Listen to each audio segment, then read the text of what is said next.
Early in the morning of September 24th, 2015, a strange commotion began in the quiet residential area of Gangneung-dong in the Nowon district of Seoul. The cause of this disturbance was a 20-year-old soldier named Chon San-bon, who was on a short leave from the military. To understand what happened, we need to look back at the events of the previous evening. Around 8 o'clock, Chon San-bon and a friend attended a university festival. From that point on, they drank continuously, moving from street stalls to convenience stores, and the drinking continued well into the early hours of the morning. However, by this time, his behavior had already begun to diverge from that of a typical drunk person. At around 5 in the morning, Chon San-bon, heavily intoxicated, was spotted trying to climb through the window of a house. When he was noticed, he fled, injuring his hand in the process. But his subsequent actions were even stranger.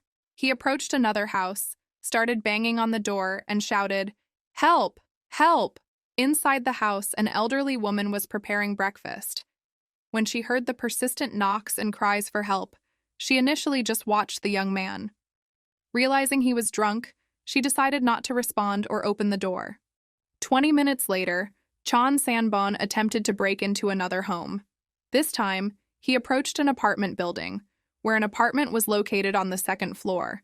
Turning the doorknob, he was surprised to find that the door was unlocked. Inside the apartment were 36-year-old An-si and his 33-year-old fiancé, Pak.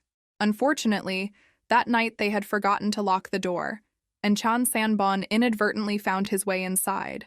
Once in the quiet home, he headed straight to the kitchen and grabbed a knife. At that moment, Pak, the soon-to-be bride, was sleeping alone in the bedroom. Chon San-bon entered the room and suddenly attacked the sleeping woman. The sudden assault caused Pak to wake up and scream. Yan-si, who was in the adjacent room, heard his fiancé's scream and immediately rushed to the bedroom. What he saw was a horrific scene, but there was no time for shock. Chon San-bon, holding the knife, now attacked Yan-si. A fierce struggle ensued between them. In the end, An-si managed to disarm Chon San-bon, but it led to a tragic outcome. During the struggle, the kitchen knife that An-si had wrested from the attacker was plunged deep into Chon San-bon's chest. The soldier lost consciousness and collapsed. Overcome with fear, An-si ran outside shouting for help. "Help! My friend is dying! Someone call the police!" When the police arrived at the scene, they found An-si's fiancé, Pak, already dead. She had suffered about 10 stab wounds to her abdomen and chest. Chon San-bon was also pronounced dead at the scene. However, the police immediately faced difficulties in determining who the killer was, as the situation was far from clear at first glance. Initially, it was extremely challenging to piece together what had happened. An-si was the only survivor, and the police could not rule out the possibility that he might have killed both his fiancé, Pak, and Chon San-bon. As a result, An-si was immediately identified as the prime suspect, and the investigation focused on his potential involvement in the crime. However, when the police reviewed surveillance footage from the neighborhood, it became evident that everything had started with Chon San-bon's actions. The cameras captured him breaking windows, fleeing from houses, and desperately asking for help. These recordings confirmed that Chon San-bon was the one who initiated the tragic events. At this stage, the police speculated that there might have been some kind of animosity or conflict between Chon San-bon and An-si. It was possible that, while wandering drunkenly from house to house, Chon San-bon was actually searching for An-si. Moreover, on the day of the tragedy, Chon San-bon had told his friend before parting, "I need to meet someone." This raised suspicions that the attack might have been premeditated. However, further investigation, including an analysis of phone records from the past year, a digital forensic examination of Chon San-bon's phone, and interviews with acquaintances, led to unexpected conclusions. After a thorough investigation, it became clear that there were no connections between Chon San-bon and An-si. They had not communicated in the past year and, as it turned out, were complete strangers. The police also looked into whether there was any link between the deceased fiancé, Pak, and Chon San-bon, but again, nothing was found that could connect them. The only common factor was that they all lived in the same area of Gyeongnam-dong, where Chon Sanbon had once resided. However, aside from this, they had nothing in common. It became clear that this was a senseless murder driven by the perpetrator's internal impulses. Such crimes are typically committed by individuals with mental disorders or by those who have already drawn attention for their strange behavior. Given that Chon Sanbon was on leave from the military, questions arose about whether he had any issues during his service. However, it turned out that he was not a problematic soldier. On the contrary, he was considered exemplary. There were also no signs of mental illness in his record. This only raised more questions. The only thing his acquaintances noted was that Chon Sanbon became aggressive when he drank. The autopsy results revealed that on the day of the tragedy, his blood alcohol level was extremely high. At the time of the incident, Chon Sanbon's blood alcohol content was 0.19%, indicating a state of severe intoxication. Typically, when the blood alcohol level exceeds 0.15%, a person experiences difficulties with speech and serious impairments in decision-making abilities. It was in this state that Chon Sanbon found himself on that fateful night. This led to the conclusion that his crime was a senseless murder committed under the influence of alcohol. However, accepting this version of events was difficult. Doubts began to emerge. Was it really Chon Sanbon? After all, the only survivor in this story was Ensi, who had been in a relationship with Pak for 9 years, and they were planning to marry in just 2 months. For Ensi, that day turned into a true nightmare. An unlocked door allowed a stranger into their home, and he lost his fiancée. Ensi insisted that he had no reason to kill his fiancée, and felt deeply wronged by the accusations. The situation became even more complicated when a television channel began covering the case, raising various suspicions about Ensi. Among the main points of suspicion was the fact that on the night of the incident, Ensi had been sleeping in a different room, not beside his fiancée, and this seemed strange. Additionally, there was information from a resident who claimed to have heard a woman scream before Chon Sanbon entered the house.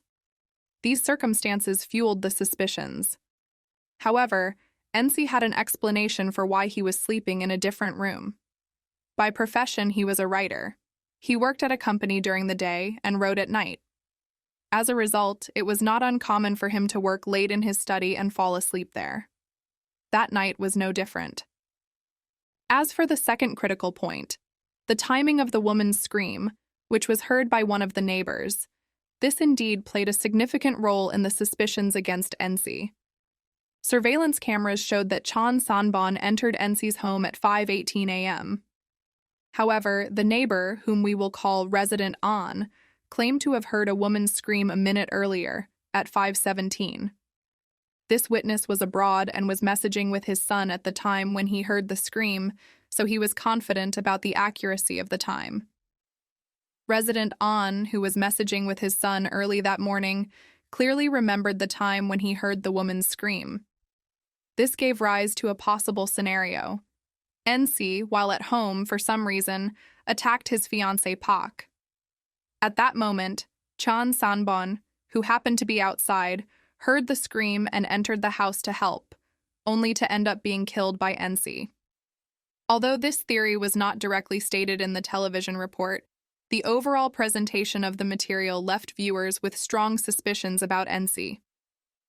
However, it was later revealed that Resident An's testimony about the timing of the scream was not entirely accurate. He mentioned that the scream could have been heard any time between 5:17 and 5:30, which significantly complicated the establishment of an exact sequence of events. Despite this, after the broadcast aired, suspicions against Ensi became widespread, and public opinion quickly turned against him. The situation worsened when, following the broadcast, Ensi, in a state of rage and despair, posted a message online that sparked even more controversy and suspicion. The headline of the post Ensi published on the internet was shocking. "Ha ha ha, I'm that guy. The Gyeongnam-dong case." Such a tone was clearly inappropriate for someone who felt unjustly accused and came across as aggressive. This only strengthened suspicions among internet users, who began to claim, "See, there's something wrong with him. He's the killer." The wave of criticism and accusations against NC intensified even further. At this point, uncovering the truth became the primary task for the police. Investigators began searching for evidence to determine which of the two, NC or Chan Sanbon, was the real killer. Soon, a critical piece of evidence was found. Under the fingernails of the deceased Pak, foreign DNA was discovered, which belonged to Chan Sanbon. This ruled out the possibility that Chan Sanbon had entered the house to help Pak. It was more likely that he had attacked her, and in her attempt to defend herself, she left traces of his DNA on her body. Additionally, NC's DNA was not found on Pak's body, which confirmed his innocence in her death. However, under Chan Sanbon's fingernails, DNA from NC was discovered, indicating a struggle between the two men. In the end, the DNA analysis became the decisive evidence. NC was only connected to the death of Chan Sanbon, and his innocence regarding the death of his fiancée, Pak, was proven. A polygraph test also confirmed that NC was telling the truth. However, one fact remained undeniable. During the struggle, NC had indeed inflicted the fatal wound on Chan Sanbon with a kitchen knife. The question then arose as to what punishment he would face for this. At the trial, NC stated that the killing of Chan Sanbon occurred accidentally, in the course of self-defense. He recounted how the events unfolded that night. After he managed to wrest the knife away from Chan Sanbon, the latter attacked him, knocked him to the ground, and began to assault him. Lying on the floor, NC found himself in a helpless position, and the only thing he could do was use the knife to defend himself. He delivered a blow to Chan Sanbon's side, which turned out to be fatal. During the investigation, the injuries on NC's forehead and hands, sustained during the act of self-defense, were confirmed. As a result, the police recognized NC's actions as an act of self-defense, and 2 months after the tragedy, the case was closed with the conclusion that he would not face criminal charges. The case was then referred to the prosecutor's office.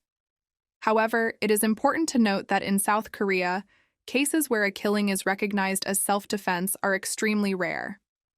Prior to NC's case, the last time self-defense was acknowledged was in 1990.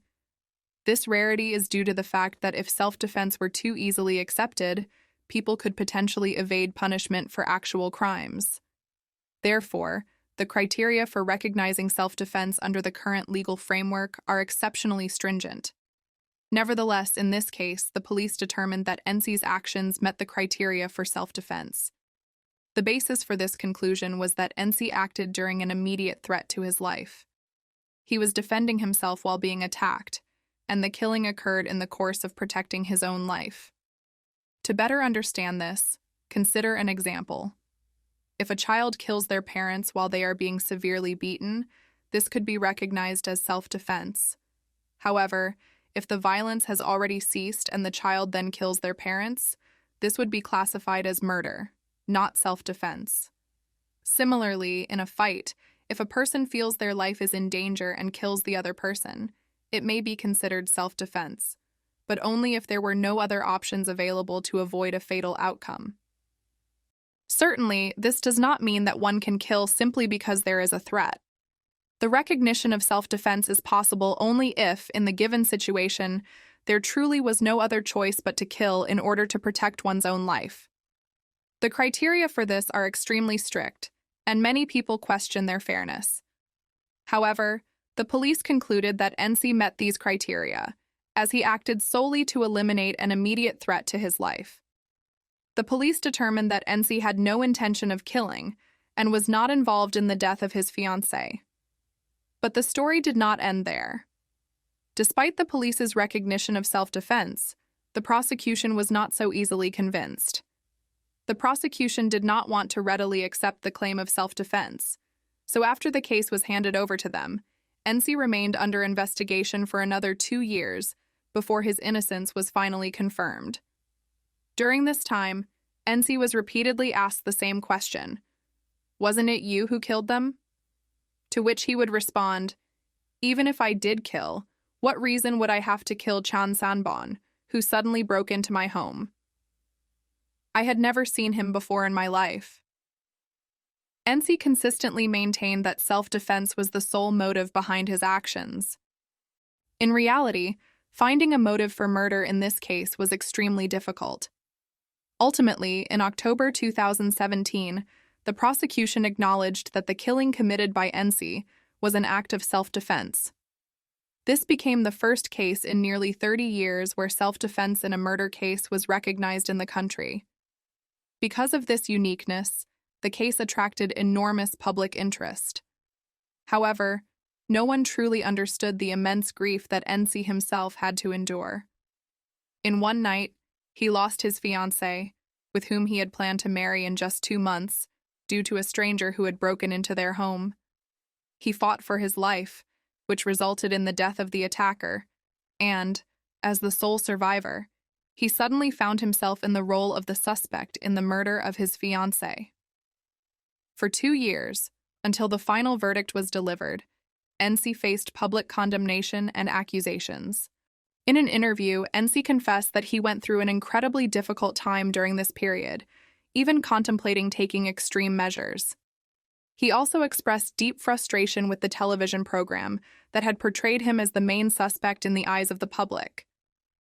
NC noted that programs with such a significant influence should be more careful and objective in their investigations and the presentation of information, especially when it involves human lives. The creators of such programs must be extremely careful and objective in their work. But even when a case is closed, many of us are left with lingering doubts. A question arises: why did Chan Sanbon decide to commit murder that night? There were no warning signs of his actions.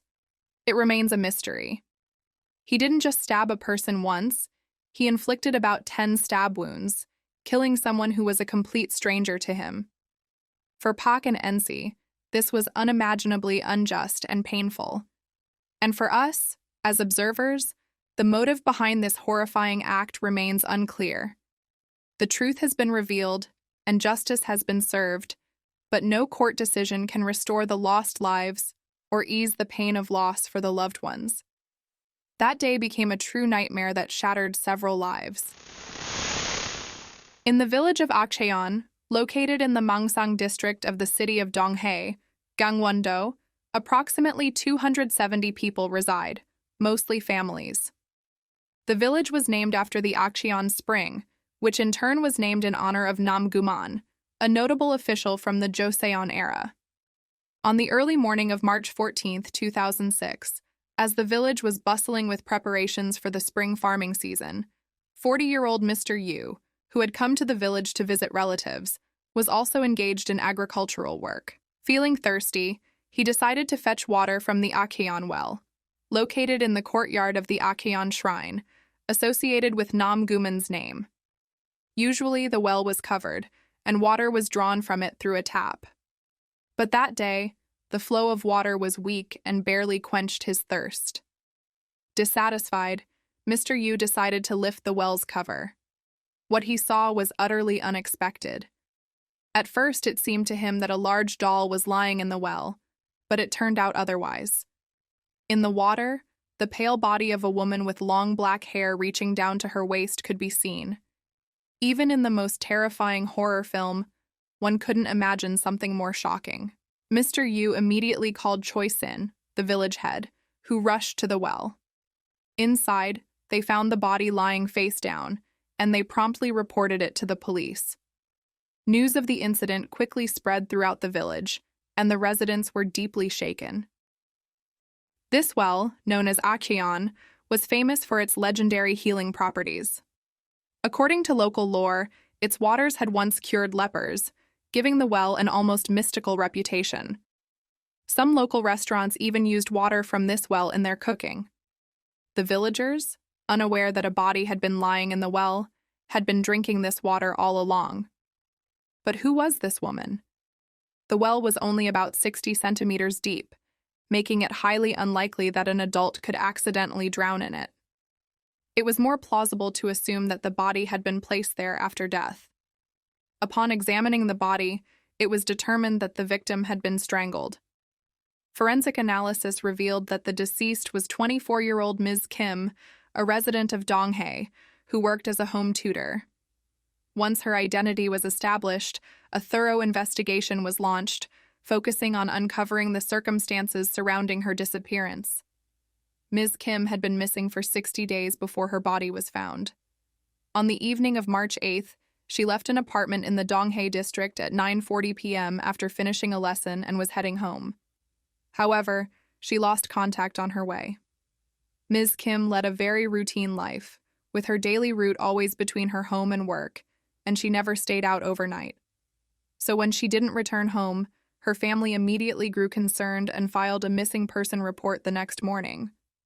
It's worth noting that Ms. Kim's home was only about 200 meters from where she had given her last lesson. The evening after her body was discovered, at around 10 p.m., her red Matiz car was found 708 kilometers away from Acheon village, parked near a sports complex in Donghae. Inside, on the back seat, they found her underwear, clothes, and some personal belongings. Upon examining the vehicle, it was immediately clear that someone had thoroughly searched it. It was determined that Ms. Kim's mobile phone and the ring she wore on her left finger were missing. However, no traces such as fingerprints or hair were found. This was because the perpetrator had meticulously cleaned the car's interior and exterior with a wet cloth, wiping away any possible evidence. The fact that the car was found near a water tower was no coincidence. It was a carefully planned action to cover the tracks. The police immediately began reviewing footage from surveillance cameras along the route the car had taken. Before long, one of the cameras near Acheon village captured the red Matiz. However, there was a problem. The quality of the recording was too poor to determine whether the driver was a man or a woman. The police continued to examine footage from cameras along the entire route from Acheon village to the sports complex in Donghae, but unfortunately, they were unable to find any significant leads. The autopsy results confirmed that Ms. Kim died from asphyxiation due to pressure on her neck. There were also minor injuries found on her chest. There were no signs of sexual assault. However, one of her earrings had been torn off with such force that it left scratches on her skin. Typically, food remains in the stomach for 5 to 6 hours, and remnants of kiwi were found in Ms. Kim's stomach, likely from the last meal she had at the home where she conducted her final lesson. This suggests that she was killed shortly after she went missing. It appears that after Ms. Kim finished her lesson and walked to her car, she was abducted by the perpetrator. He may have attempted to sexually assault her, but, failing to do so, killed her, and then moved her body using her red car. The perpetrator drove approximately 4 kilometers north to dispose of the body in the well in Acheon village. After that, likely to confuse the investigation, he turned the car around and drove in the opposite direction, abandoning the vehicle in the parking lot near the sports complex in Donghae. What is particularly noteworthy is that the perpetrator knew about the existence of the covered well in Acheon village and chose it as the place to hide the body. This indicates that he was familiar with the area and aware of its specific features. Ms. Kim's mobile phone went missing, but its signal was later detected multiple times in the Donghae and Samcheok areas after her disappearance. This suggests that the perpetrator intentionally turned the phone on and off to create the illusion that Ms. Kim was still alive and moving. Such a move demonstrates his cunning and deceitfulness. When the police launched an active investigation, their primary focus was on Ms. Kim's immediate circle, the village residents, and individuals with similar criminal records. However, despite their efforts, no suitable suspect was identified. 3 months after Ms. Kim's disappearance, on June 1, 2006, another crime occurred in the Pukok-dong area of Donghae. In the evening, as a 40-year-old woman was getting into her car in the parking lot of an apartment complex, she was abducted by a perpetrator who approached her from behind. He attempted to sexually assault her, but she fiercely resisted. As a result, he strangled her until she lost consciousness, believing she was dead. The perpetrator then stole her car, abandoned it by the side of the road, and fled the scene. This incident occurred not far from where Ms. Kim's body was found. Fortunately, the victim survived and was able to regain consciousness after the attack. After the woman came to, she reported the incident to the police. Upon receiving the report, the police immediately suspected that this could be the work of the same perpetrator and initiated a thorough investigation. However, although the victim had regained consciousness, she could only recall that the perpetrator appeared to be in his 30s, but couldn't provide any other details. The police conducted a detailed examination of the car, but did not find any significant clues. If this case is indeed connected to the first crime, it would mean that the perpetrator attempted to kill again just 3 months after the initial murder. And if he believed that his victim was dead, it's likely that his urge to kill could resurface in the near future. 3 weeks later, on the evening of June 23rd, a 40-year-old woman returned home with her husband after dinner. They parked their car outside another apartment complex in the Pukok-dong area of Donghae. The husband got out first, while his wife stayed in the car, talking on the phone with relatives. At that moment, an unknown assailant suddenly opened the passenger door and began to brutally beat her. He then attempted to steal the car, but when the woman started screaming and resisting, the perpetrator abandoned his attempt and fled, disappearing into a nearby alley. A witness, a soldier on active duty who was smoking on the balcony of a neighboring building, heard the screams and immediately ran to help. He tried to chase down the fleeing assailant, but unfortunately, he was unable to catch him. Since the incident occurred at night, the soldier could only provide a limited description. The perpetrator appeared to be around 40 years old, but he couldn't recall any other details. Following this, the police conducted a thorough examination of the car and, with great difficulty, found one crucial piece of evidence: a hair strand caught in the frame of the rearview mirror. This hair became the only link to the suspect. DNA was extracted from it, and the police began a database search, comparing the DNA with the profiles of known criminals in the region and individuals from the victim's surroundings. However, no matches were found. In the series of abductions and attacks on women in the Donghae area, the police noticed one significant commonality. Although the crime scenes differed, all the incidents took place in apartment complexes in the Pukok-dong neighborhood. Another critical connection among the crimes was that they all occurred within residential complexes, and all 3 locations were within a 100-meter radius of each other. The perpetrator operated late in the evening, targeting women who were alone in their cars before 9 p.m. Additionally, there was another unusual detail that linked the victims. All of them drove red cars. This led the police to suspect that the perpetrator deliberately chose victims based on the color of their vehicles. But why this particular color? By comparing the case of Ms. Kim with the other incidents, the police noticed that in all cases, the perpetrator followed a similar route, starting in the Pukok-dong area and ending near the water tower in Akcheon. This was a significant clue, strongly suggesting that the same person was responsible for all the crimes. Additionally, all 3 victims, including the deceased Ms. Kim, were short, around 150 centimeters tall. This led the police to suspect that the perpetrator deliberately targeted women with small statures whom he could easily overpower. The police continued their intensive investigation. However, in 2006, surveillance cameras and car black boxes were not yet widely used, and since the crimes occurred late at night, there were almost no witnesses. Despite the 3 consecutive cases, the investigation reached a dead end, and the crimes remained unsolved. These cases are still listed among the long-term unsolved crimes, which is a source of deep regret. However, based on the known facts, some conclusions about the perpetrator can be drawn. Firstly, it is highly likely that he was a local resident or someone very familiar with the area.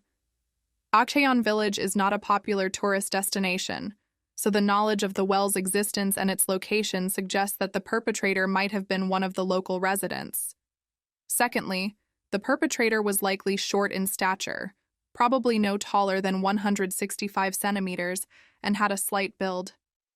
This would explain why he did not use a weapon in any of the three cases. He selected victims who were small in stature, whom he could easily overpower without the need for a weapon. However, despite the absence of a weapon, the perpetrator might have been physically fit or engaged in heavy physical labor. Thirdly, all his attempts at sexual assault ended in failure, which could indicate that the perpetrator was at an age where his physical abilities were beginning to decline. The psychological profile of the perpetrator suggests the presence of serious psychological disorders and uncontrollable impulses, which manifested in aggressive behavior toward random women. Notably, he specifically targeted victims who drove red cars. According to criminal psychologists, the perpetrator might have had an obsessive fixation on the color red. Another important aspect is the choice of the body disposal site. Typically, killers attempt to hide bodies in secluded and rarely visited places, but this perpetrator left the body in a well that was frequently visited by people. This suggests a twisted psyche and a need for attention or display. The methods he used to attack also confirm his aggressive nature. He did not try to lure his victims, but instead suddenly attacked them with the clear intention of causing harm. What is particularly disturbing is that, despite the ongoing investigation, he continued to commit similar crimes in the same area, displaying extreme audacity and confidence in his ability to evade justice. After the third attack, the case went cold. This raises the question: was the perpetrator able to suppress his criminal urges? Did he change his methods? Or are his crimes continuing, but going unnoticed? One criminal psychologist speculated that since there have been no similar cases in the last 10 years, the perpetrator might have moved to another region. There is also concern that if the perpetrator is indeed a sociopath or a sexual predator who feels no remorse, the likelihood that he continued committing crimes elsewhere is very high. This means that he could still be among us, hiding and waiting for the right moment to strike again. The parents of Ms. Kim, who lost their only daughter, still live in anticipation of the day when the perpetrator will be caught, even 16 years after the tragedy. Her life, which ended at the age of just 24, was full of hopes and plans for the future that were cruelly taken away. Who is this person, and where is he now? What has become of him? Currently, the case is under review by the cold case team at the Gangwon-do Police Department. In March 2019, it was announced that the investigation would be reopened from the very beginning. The police are diligently continuing to search for evidence and are waiting for crucial witness testimony. If no new information emerges, the perpetrator may remain free, reveling in his false sense of victory over justice.